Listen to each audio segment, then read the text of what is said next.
So today we are going to start next topic of this chapter, secondary sexual characteristics.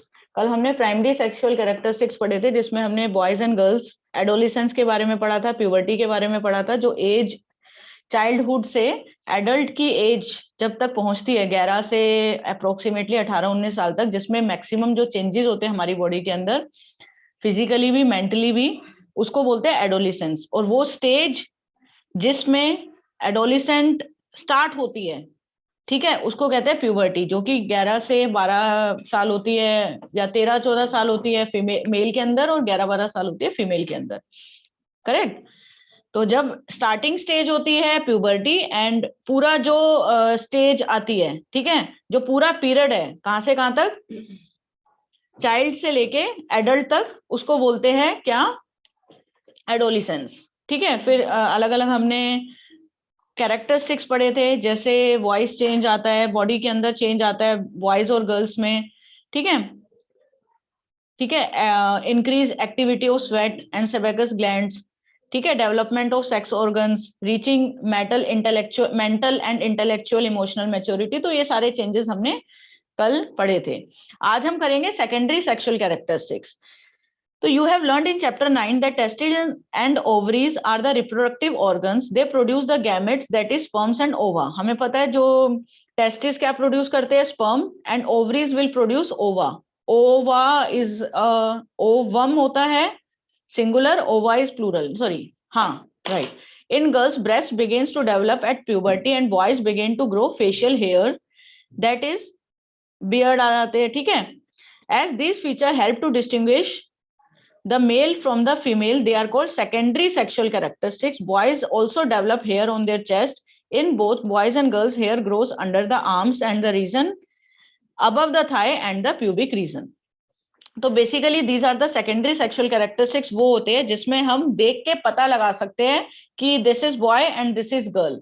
तो secondary sexual characteristics वो characteristics होते हैं which help us to distinguish between the male and female.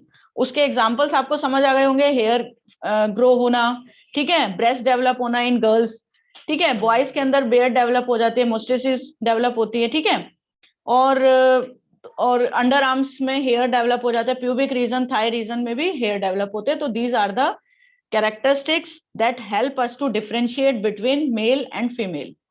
Okay, both Bojo and Paheli wish to know what initiate the change in puberty. The changes which occur at the adolescence, mainly question आता है क्यों changes आते हैं, कौन करता है changes, ठीक है, और जब चेंजेस आ जाते हैं तो उसको कंट्रोल कौन करता है।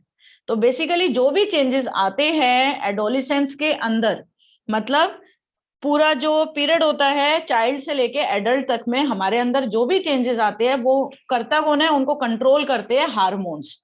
हार्मोन्स क्या होते हैं, ध्यान से समझना। Hormones are chemical substances, these are secretion from endocrine gland और एंडोक्राइन सिस्टम। हमारी पूरी बॉडी के अंदर बेसिकली इतने सारे ग्लैंड्स आपने डाइजेस्टिव सिस्टम में पढ़े होंगे, there are so many glands in a digestive system, लेकिन एक जो मेन ग्लैंड होता है वो होता है एंडोक्राइन ग्लैंड, ठीक है, और यही एंडोक्राइन ग्लैंड जो है वो सिक्रेट करता है, एंडोक्राइन ग्लैंड सिक्रेट करता है क्या, हार्मोन्स, ठीक है। और हार्मोन्स क्या होते हैं, केमिकल सब्सटेंसेस होते हैं जो कि एंडोक्राइन ग्लैंड सिक्रेट करता है, ठीक है। डायग्राम बना लूं।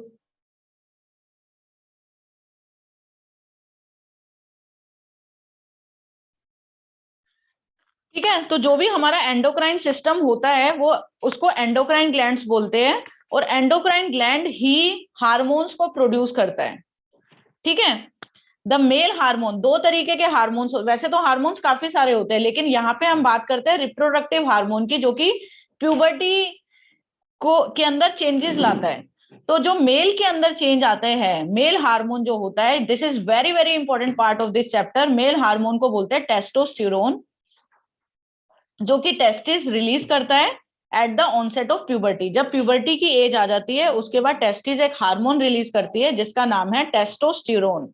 मेल की बात हो रही है यहाँ पे, जिसको मेल रिप्रोडक्टिव हार्मोन बोला जाता है। वैसे तो मेल के अंदर काफी सारे होते हैं, लेकिन मेल के अंदर वो हार्मोन जो कि मेल के रिप्रोडक्टिव जो भी फीचर्स होते हैं मेल के, जो कि फीमेल के फीचर से अलग होते हैं, उनको जो कंट्रोल करता है वो होता है मेल हार्मोन, मतलब टेस्टोस्टेरोन, जो कि मेल रिप्रोडक्टिव ऑर्गन को, मतलब बेसिकली उस चीज को मैच्योर करता है, ठीक है, और जो भी चेंजेस आते हैं वो प्रोवाइड करता है, ठीक है। तो इससे क्या आते हैं, this causes changes in voice about which you have learn. तो जो भी हमने पढ़े, जैसे फेशियल हेयर, जो भी चेंजेस आते हैं जो कि फीमेल में नहीं होते, ठीक है, या फिर बोल सकते हो एनी चेंजेस जो हमने पढ़े थे, सेकेंडरी सेक्सुअल कैरेक्टरिस्टिक्स या प्राइमरी कैरेक्टरिस्टिक्स, जितने भी चेंजेस पढ़े थे मेल के अंदर, तो वो कंट्रोल करता है male hormone, that is testosterone. ऐसे ही फीमेल का भी होता है, लेकिन ये प्यूबर्टी की एज के बाद डेवलप होता है ये हार्मोन, ठीक है। ऐसे ही फीमेल के अंदर भी होता है, once puberty is reached in girls also, ovaries begin to develop female hormone, that is estrogen, which makes the breast develop. Milk को भी, मिल्क सिक्रेटिंग ग्लैंड्स, ठीक है, प्रेगनेंसी के बाद से ये डेवलप होना शुरू हो जाता है, ये वाला ग्लैंड मेमरी ग्लैंड जिसको बोलते हैं, मिल्क सिक्रेटिंग ग्लैंड होता है ये mammary gland, develop inside the breast, ठीक है, फॉर द फीडिंग, ठीक है, बेबी फीडिंग के लिए। The production of these hormones is under the control of another hormone secreted from an endocrine gland called pituitary gland. This paragraph is very very important paragraph of this chapter.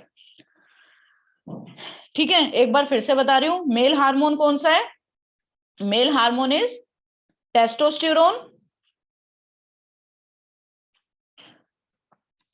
Female hormone is oestrogen.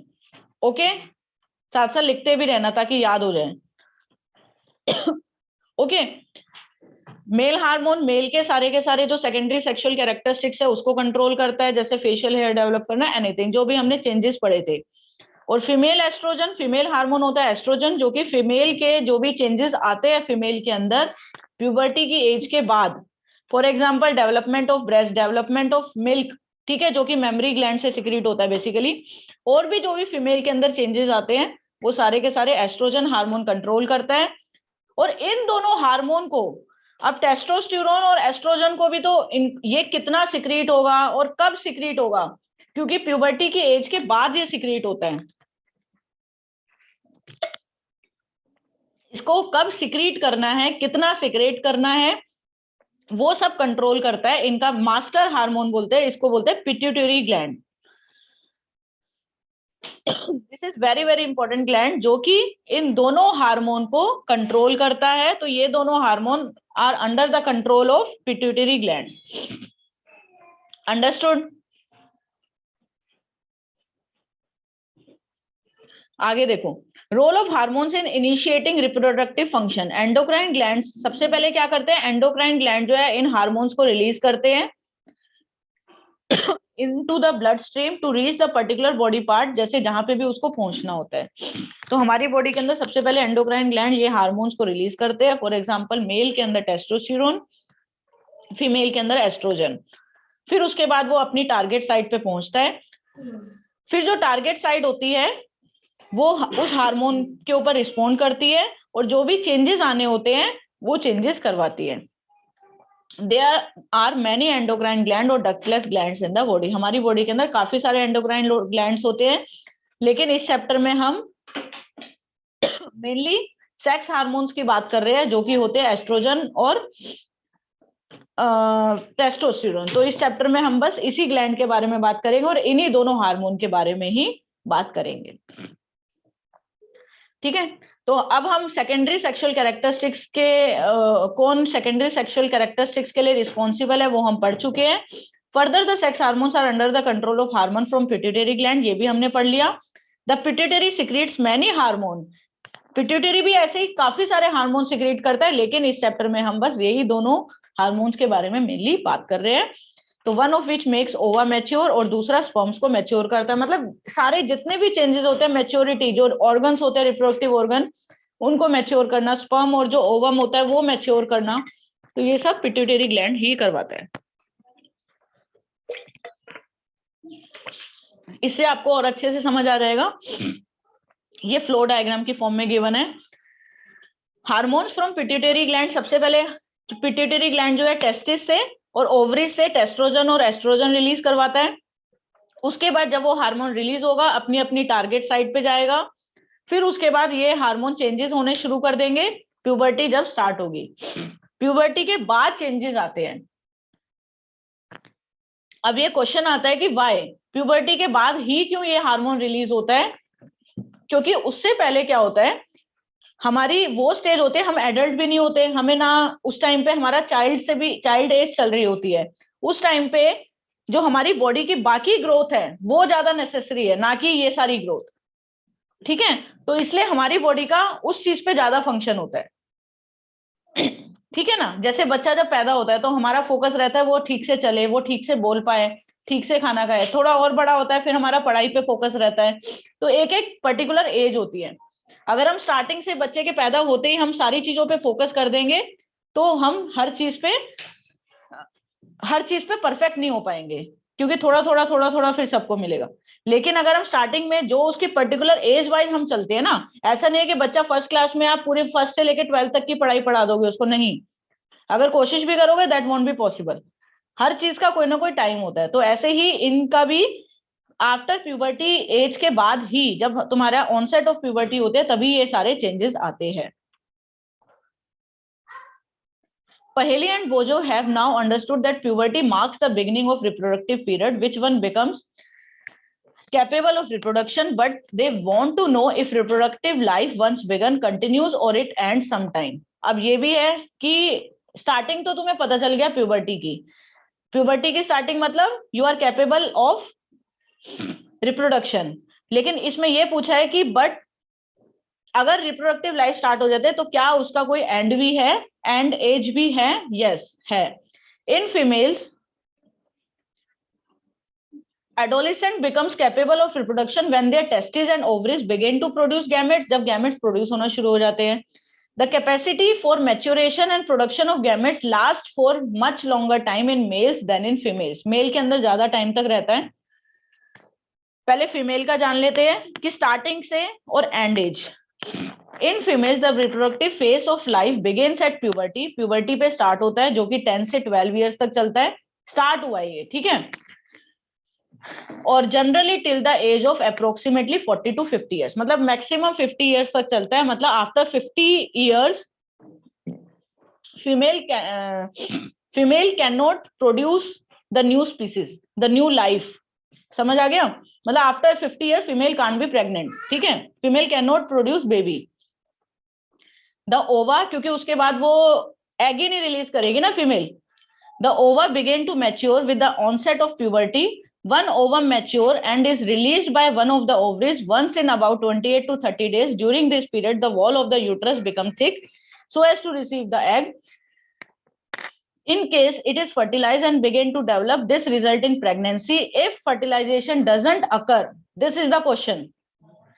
Starting का तुम पढ़ चुके हो यहां से लेके यहां तक इन द लास्ट चैप्टर कि 1 महीने में एक बार फीमेल एग रिलीज करती है। फीमेल, ठीक है, फीमेल जो ओवरी होती है, तुमने चैप्टर पढ़ा था लास्ट चैप्टर में, ओवरी महीने में एक बार एक एग को रिलीज करती है। Ovary will release 1 egg in a month, ठीक है, और उस एग के साथ अगर स्पर्म जो कि मेल का टेस्टिस रिलीज करता है, दोनों अगर फर्टिलाइज हो गए तो फिर क्या होगा? जाइगोट प्रोड्यूस होगा, जाइगोट से एम्ब्रियो होगा, एम्ब्रियो से फीटस, वहां से बेबी डेवलप हो जाएगा। तो दिस इज फर्टिलाइजेशन, अगर फर्टिलाइजेशन हो जाता है। तो महीने में जब एक बार एग रिलीज होता है तो ओवरी इज रेडी या uterus is ready to receive sperm. लेकिन अगर स्पर्म रिलीज हो गया और स्पर्म और एग का फर्टिलाइजेशन हो गया तो जाइगोट फॉर्म्ड होगा, जाइगोट फॉर्म्ड हो गया तो एम्ब्रियो फॉर्म्ड होगा, वहां से एक न्यू जनरेशन डेवलप होगी। और अगर न्यू जनरेशन डेवलप हो रही है तो उसको प्रॉपर न्यूट्रिशन मिलना नेसेसरी है, नहीं तो फर्टिलाइजेशन नहीं हो पाएगा। तो इसलिए जो एग होता है, जो मदर का यूट्रस होता है, वो प्रिपेयर्ड रहता है। Mother uterus is prepared to receive sperm. Prepared कैसे होता है? वो पहले से ही सारा का सारा न्यूट्रिशन रखता है, ठीक है। जो न्यूट्रिशन बेसिकली इसमें आपका डायग्राम है नहीं, I want to show it, just give me a moment.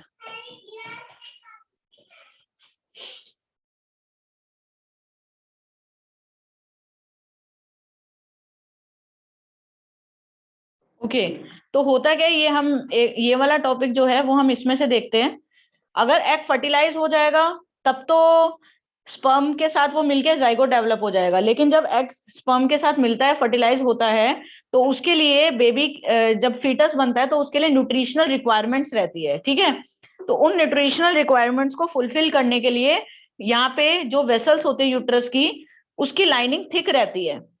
Thick कैसे होती है? With increase supply of blood. यहाँ पे you can read the inner lining of the uterus thickens with increase supply of blood to prepare it to receive fertilized ovum. ताकि जो ovum है, fertilised ovum का मतलब ये है कि एग स्पर्म के साथ वो फर्टिलाइज हो चुका है, और वो एक बार फर्टिलाइज हो जाएगा तो ये सारी की सारी जो लाइनिंग है वो उसको न्यूट्रिशनल वैल्यू देती है, और सो दैट क्योंकि इसी के बीच में जाइगोट बनता है और वो डेवलप हो सके, क्योंकि जो भी उसकी न्यूट्रिशनल रिक्वायरमेंट होती है उसको यहां से मिल जाएगी। अब now the next question is, if the egg is not fertilized, अगर एग फर्टिलाइज नहीं होगा, it is expelled from uterus. अब महीने में एक बार एग प्रोड्यूस होता है, पूरे महीने एग वेट करता है, फर्टिलाइज हो गया तो ठीक है, जाइगोट फॉर्म हो जाएगा, फीटस डेवलप हो जाएगा, 9 मंथ्स की प्रेगनेंसी होगी। लेकिन अगर फिर न्यू ऑर्गेनिज्म डेवलप होगा, लेकिन अगर एग फर्टिलाइज नहीं होता, it is expelled from uterus along with uterine, muscles and blood. On the 28th day of the cycle, the lining of the uterus breaks and blood along with the tissue is discharged from the vagina. This flow of blood with the tissues is called menstruation. It generally lasts for 3 to 5 days, marking the end of cycle if the ovum get marking the end of cycle. ठीक है, तो egg fertilize अगर नहीं होता तो ये जो thickening of blood आप देख सकते हो, जो ये लाइनिंग है ब्लड की, वो lining of the blood, if you can see this lining of the blood, ये जो लाइनिंग है ब्लड की वो बर्स्ट हो जाएगी, ब्रेक डाउन हो जाएगी अगर एग फर्टिलाइज नहीं हुआ, और वेजाइना के थ्रू ब्लड सारा का सारा वेजाइना के थ्रू बाहर आ जाता है, ठीक है, फ्रॉम द वेजाइना डिस्चार्ज हो जाता है। और this flow of blood with the tissues is called menstruation, और ये 3 to 5 days तक ही लास्ट करते हैं, marking the end of cycle. 3 से 5 दिन लगते हैं ये सारे के, क्योंकि ब्लड बहुत सारा होता है जो कि यूट्रस में इकट्ठा होता है, तो इसको निकलना भी जरूरी है ऑब्वियसली, क्योंकि नेक्स्ट मंथ नेक्स्ट एग आएगा, ठीक है। और ब्लड भी 1 महीना हो गया उसको यूट्रस के अंदर ही, तो ब्लड भी खराब हो जाता है वो, तो इसलिए जो है ब्लड का निकलना इज मस्ट। तो वो वेजाइना के थ्रू ह्यूमन बॉडी से बाहर आता है एवरी मंथ, और इस पूरे ब्लड को बाहर निकलने में अप्रोक्सीमेटली 3 से 5 दिन लगते हैं in case of female. Okay, this is called menstruation cycle. Cycle क्यों बोला? क्योंकि एवरी 28 डेज में ये चीज रिपीट होती है। आप इसका स्क्रीनशॉट ले सकते हो क्योंकि ये डायग्राम आपकी बुक में नहीं है। अंडरस्टूड?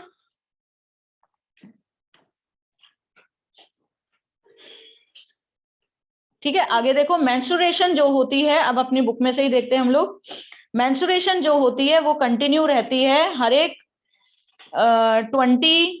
28 to 30 डेज में मेंस्ट्रुएशन रिपीट होती है, और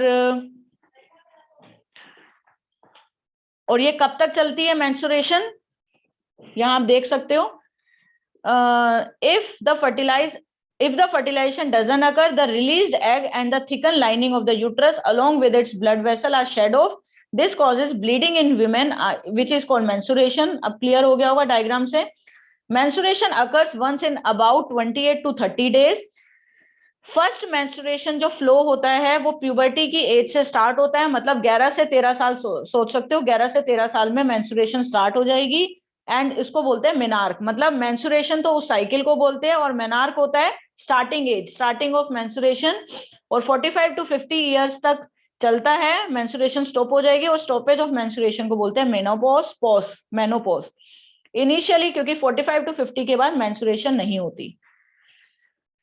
इनिशियली मेंस्ट्रुएशन साइकिल में भी इररेगुलर, स्टार्टिंग में मेंस्ट्रुएशन साइकिल इररेगुलर हो सकती है। इररेगुलर मतलब किसी महीने में 10 दिन हो गई, फिर 15वें दिन हो गई, मतलब 5-6 दिन का या 10 दिन 15 दिन का गैप हो सकता है, लेकिन बाद में रेगुलर हो जाती है menstruation cycle. Okay, menstruation cycle is controlled by hormones. The cycle includes the maturation of egg. देखो पूरी साइकिल में क्या क्या होता है, सबसे पहले एग मैच्योर होता है, फिर लाइनिंग ऑफ यूट्रस जो है थिक होने शुरू हो जाती है, और अगर प्रेगनेंसी होगी and it's break down if pregnancy doesn't occur, अगर प्रेगनेंसी नहीं होगी तो वो लाइनिंग ब्रेक डाउन हो जाएगी। अगर फर्टिलाइजेशन हो गया तो वो सेल को डेवलप करने में हेल्प करती है, जिसको जाइगोट बोलते हैं, और वो डिवाइड होता रहता है यूट्रस में, और एम्ब्रियो बनता है और डेवलपमेंट हो जाती है, जो आपने लास्ट चैप्टर में पढ़ा था।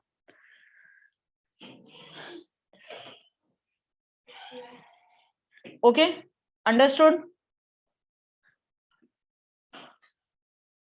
समझ आ गया सबको? तो this is about if the egg is not fertilized. अब आपको ये क्वेश्चन का आंसर क्लियर हो गया होगा। नेक्स्ट क्लास में आगे कंटिन्यू करेंगे कि what determine the sex of a baby. ठीक है,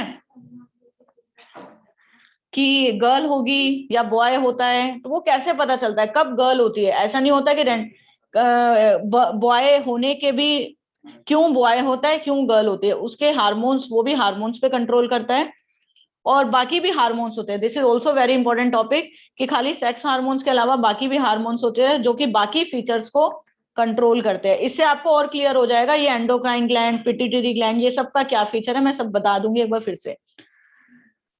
फिर हम पढ़ेंगे इंसेक्ट्स और फ्रॉग्स के ऊपर भी, देन रिप्रोडक्टिव हेल्थ।